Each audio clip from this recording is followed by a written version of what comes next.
ऐसा सावन की शिवरात्रि में या सावन के सोमवार में ऐसा क्या रहता है?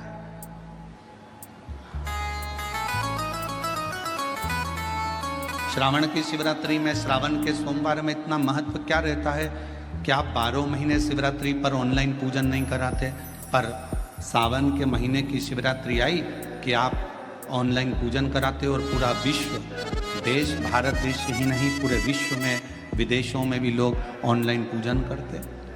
आखिर क्या रहता है? मेरा मेरी जीजी से, मेरी बहन से निवेदन है, तुम दुनिया के साल भर में कितने भी व्रत कर लो, तुम कितने भी उपवास कर लो, तुम कितनी भी पूजन कर लो, तुम कितना भी अनुष्ठान कर लो, सारे व्रतों पर, सारे अनुष्ठानों पर, सारी पूजन पर सावन के महीने के जो सोमवार होते हैं, जो शिवरात्रि होती है, जो प्रदोष होती है, ये पूरे साल के व्रतों पर प्रबलता प्रदान करते हैं, बल देते रहते हैं। पर निवेदन है, सावन के सोमवार का व्रत करो, पर ऐसा व्रत मत करना कि तुम्हारे व्रत करने से परमात्मा को भी टेंशन हो जाए।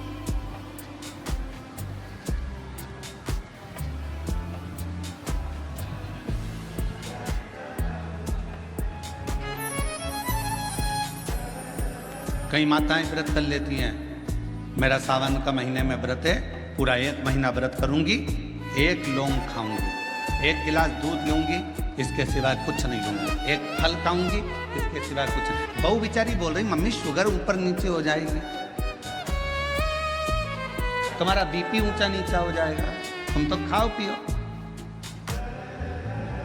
अब आपको पूरे महीने भगवान शंकर की आराधना भी करना है, पूजन भी करना है, अर्चना भी करना है, जाप भी करना है, कथा भी सुनना है, मंदिर भी जाना है, और मालूम पड़ा ऊपर से तुम बीमार पड़ गए। बीमार पड़ गए तो क्या मंदिर जा पाओगे? जम के तो बोलो। आराधना कर पाओगे? बैठकर भजन कर पाओगे? कथा सुन पाओगे? नहीं। इसलिए व्रत ऐसा करना जिस व्रत में तुमको भी टेंशन नहीं, तुम्हारे परिवार को भी टेंशन नहीं, और भगवान शंकर को भी टेंशन नहीं, किसी को चिंता नहीं, तुम्हारे व्रत करने से किसी को परेशानी नहीं। मालूम पड़े तुम भोजन का त्याग कर दो, इसका त्याग कर दो, उसका त्याग कर दो, सब चीज़ों का त्याग कर दो और बीमार पड़ जाओ, तो शिव महापुराण की कथा कहती है ऐसा तप, ऐसी साधना किसी का नहीं। तुमरुका जी जब कथा कहने के लिए बैठे, चंचुला देवी ने तुमरुका जी से एक प्रश्न किया कि कथा सुनने का नियम क्या? गीता प्रेस गोरखपुर की शिव महापुराण की कथा लेकर आना, उसमें पढ़ना शिव महापुराण कथा महत्तम।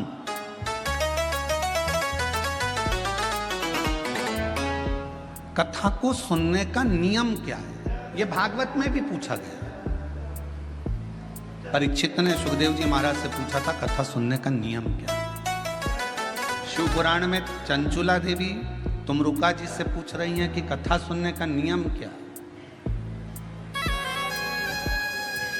क्या नियम है कथा सुनने का? तो कहा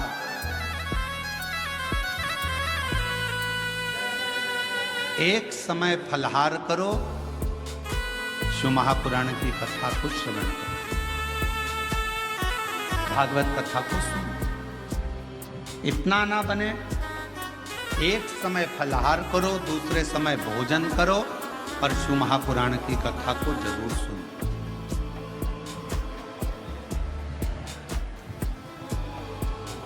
और इतने में भी काम ना चले तो शिव महापुराण की कथा में तुमरुका जी ने चंचुला देवी से कहा, दोनों समय भोजन करो, पर शिव महापुराण की कथा जम के बोलो, सुनो नहीं, जरूर सुनो। और यहां तक कहा, यदि इतने में भी काम ना चले, दोनों समय भोजन में भी काम ना चले, तो टिफिन लेके कथा में चलो, पर शिव महापुराण की कथा जरूर सुनो। जैसे आदि शक्ति माँ भवानी के शरीर के तेज प्रकाश जल से बेलपत्र का पौधा होता है। बेलपत्र का बेलपत्र का पौधा माता पार्वती जी के द्वारा प्रकट किया। बेलपत्र के वृक्ष की गणना करी गई। बेलपत्र के वृक्ष की जो जड़ होती है उसमें मां गौरी का स्थान होता है।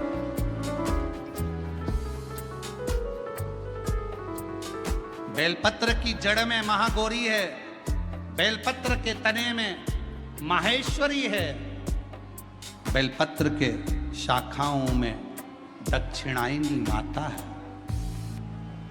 बेलपत्र की पत्ती में मां पार्वती है।